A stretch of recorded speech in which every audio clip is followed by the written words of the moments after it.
Selamat pagi Indonesia dan selamat datang di Dorma Tekno. Dengan gua Arif, Qualcomm Snapdragon Tech Summit 2020 sudah berlangsung sejak tanggal 1 kemarin.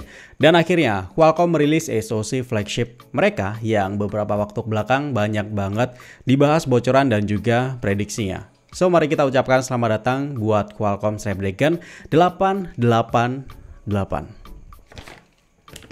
Qualcomm Snapdragon 888.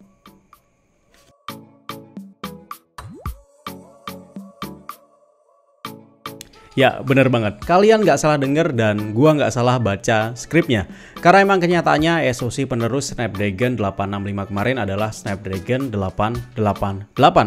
Penamaan ini sama sekali nggak terduga karena kemarin diprediksi namanya adalah Snapdragon 875. Ya, sepertinya Qualcomm memilih untuk skip seri 870-an, entah kenapa, atau mungkin bakalan dirilis nanti, gue juga nggak tahu. Yang jelas, mari kita lupakan dulu seri 870-annya dan kita bahas Snapdragon 888 ini. Snapdragon 888 adalah SoC yang dibuat dengan proses fabrikasi 5 nanometer. Ini adalah SoC pertamanya Qualcomm dengan proses fabrikasi 5 nanometer. Sebelumnya udah ada Apple A14 Bionic dan Exynos 1080 5G. Dari pabrikan lain seperti MediaTek belum merilis SoC 5 nanometer, sedangkan HiSilicon sedang berjuang untuk bisa bebas dari ban Amerika agar bisa memproduksi Kirin lagi. Jadi sepertinya bakalan susah buat HiSilicon merilis SoC 5 nanometer mereka. Semoga aja tahun depan R&D mereka bisa ngebut dan merilis SoC 3 nanometer andai aja ban Amerika udah dicabut. Balik lagi ke Snapdragon 888. SoC ini dibangun dengan CPU Kryo 680 yang terbagi menjadi 3 cluster. Skemanya seperti 865 kemarin, tapi bedanya adalah 888 menggunakan prime core tunggal ARM Cortex X1. Ini adalah lini CPU terbarunya ARM yang katanya memang diperuntukkan untuk performa. Cortex X1 merupakan hasil dari program CXC-nya ARM, dan CXC adalah singkatan dari Cortex X Custom, dan program CXC tersebut adalah kolaborasi antara ARM dengan partner mereka, dalam hal ini adalah Samsung. Menurut gue ini adalah jawaban dari ARM untuk SoC smartphone yang kini menggunakan skenario 3 cluster.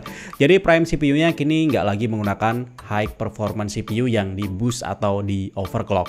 ARM benar-benar membuat lini SoC yang sepenuhnya baru khusus untuk kinerja tingkat tinggi. Jadi saat idle, buka sosmed atau aplikasi ringan lainnya, yang bekerja adalah CPU high efisiensinya. Kemudian untuk membuka aplikasi multimedia yang berat, game-game ringan sampai yang berat, yang bekerja adalah CPU high performance ya. Lalu jika membutuhkan performa yang lebih kencang lagi untuk menjalankan game-game AAA atau game berat lainnya dengan mulus, CPU Cortex X1 pada prime core-nya baru akan turun tangan. Jadi prime CPU hanya akan bekerja jika dibutuhkan saja. Entah itu otomatis by system atau dengan trigger khusus semisal pada X mode di HP ROG. Soal kinerja, ARM mengklaim Cortex X1 ini punya kinerja puncak 30% lebih tinggi dari Cortex A77, 23% lebih tinggi dari Cortex A78, mampu mengeksekusi perintah 33% lebih banyak per clock dari Cortex A78 dan punya kemampuan machine learning 2 kali lipat. Kemudian perangkat keras Single Instruction Multiple Data alias SIMD-nya dibuat double secara ukuran dan kapasitas L1 dan L2 cache-nya juga 2 kali lebih banyak. Buat yang nanya berapa clock speed-nya, si X1 ini bisa bekerja sampai clock speed maksimal 2,84 GHz.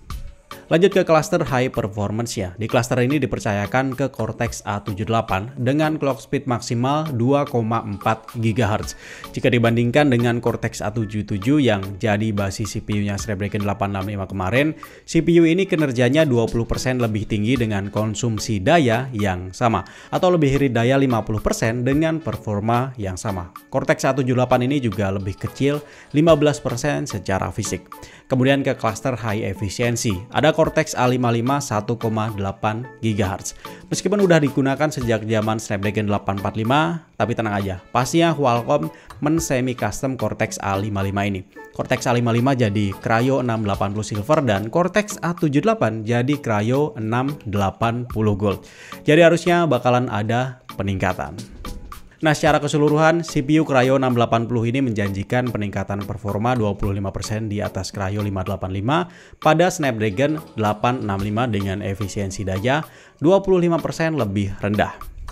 Pindah ke sektor GPU, Snapdragon 888 menggunakan GPU Adreno 660. Targetnya, CPU ini punya performa rendering 35% lebih cepat sekaligus meningkatkan efisiensi daya hingga 20% dari Adreno 650. Tujuannya adalah untuk menyajikan frame rate game sampai 144 fps dengan menggunakan teknik rendering VRS. Teknik VRS ini sebelumnya juga digunakan oleh GPU Nvidia dan AMD yang juga ada di PS5 dan Xbox. Selain itu, GPU ini punya teknologi Game Quick Touch yang bisa mereduksi latensi sentuhan sampai 20% di grafis 60 fps. Kemudian mendukung subpixel rendering dan layar 10-bit HDR. Mesin AI-nya juga udah diperbarui ke generasi ke-6. Penggabungan Hexagon 780 dan pengolah angka GPU memungkinkan 26 trillion operation per second dari yang sebelumnya 15 TOPS pada 865.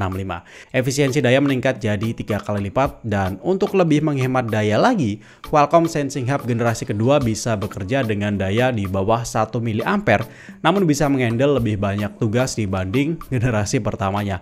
Keuntungannya adalah untuk tugas-tugas yang simple, nggak perlu lagi menggunakan prosesor Hexagon yang lebih powerful. Pindah ke bagian ISP yang menghandle soal tangkapan gambar dari sensor kamera. Jenis yang digunakan adalah ISP 580. Selain tipenya meningkat dari ISP 480 yang digunakan di 865, jumlahnya kini ada 3 unit yang menjadikannya sebagai SoC Qualcomm pertama yang memakai 3 buah unit ISP. Biasanya SoC seri 800 memakai 2 buah SoC. Hal ini memungkinkan pemrosesan secara bersamaan dari sumber 3 kamera yang berbeda, seperti merekam 3 video 4K atau memotret 24 megapiksel dari sensor yang berbeda secara bersamaan. Efeknya ketika berpindah dari satu sensor ke sensor lain akan lebih cepat karena masing-masing sensor punya ISP-nya sendiri. Dan yang gak kalah canggih adalah modem 5G yang digunakan. Snapdragon 888 menggunakan modem Snapdragon X60 5G yang terintegrasi.